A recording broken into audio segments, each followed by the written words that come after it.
Hi everybody, this is Terry with the University of Arizona Cooperative Extension Office here in San Carlos. Today I'm going to talk briefly about crookneck squash.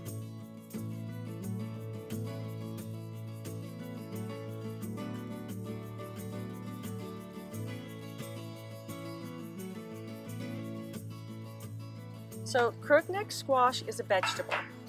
It grows on top of the ground from a seed, and it grows on a vine.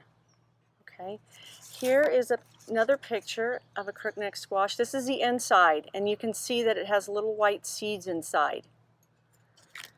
So, this is an actual crookneck squash, you can see. It's yellow, it's smooth to the touch, and here is what a crookneck squash looks like on the inside when you cut it open. Every part of the crookneck squash can be eaten, so you can eat the seeds, you can eat the skin, but what you don't want to eat is the stem, so you would just cut the stem off. Before we eat any of our fruits and vegetables, we want to make sure we wash the outside with water.